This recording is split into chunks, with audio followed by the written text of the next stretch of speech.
NDMA کے national emergency operation centre کے ماہرین نے میدانی علاقوں میں برفباری سے متعلق خبروں کو غیر سنجیدہ اور بے بنیاد قرار دے دیا ہے۔ واضح کیا ہے کہ جنوری کے آخری 15 دنوں کے دوران سردی کی شدت میں معمول کے مطابق اضافہ ہوگا، جس کے نتیجے میں صرف پہاڑی علاقوں میں برفباری متوقع ہے۔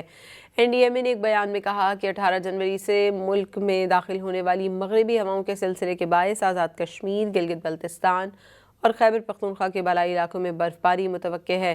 مغربی ہوائیں خیبر پختونخوا کے بیشتر علاقوں سمیت خطہ پوٹھوہار اور مغربی بلوچستان میں بارشیں برسائیں گی۔ اگلے 3 سے 4 روز تک ملک کے بیشتر علاقوں میں موسم خشک اور سرد رہنے کا امکان ہے، جس کے باعث سردی کی شدت میں معمول کے مطابق اضافہ متوقع ہے۔ مغربی ہوائیں خیبر پختونخوا کے بیشتر علاقوں سمیت خطہ پوٹھوہار اور مغربی بلوچستان میں بارشیں برسائیں گی۔ اگلے 3 سے 4 روز تک ملک کے بیشتر علاقوں میں موسم خشک اور سرد رہنے کا امکان ہے، جس کے باعث سردی کی شدت میں معمول کے مطابق اضافہ متوقع ہے۔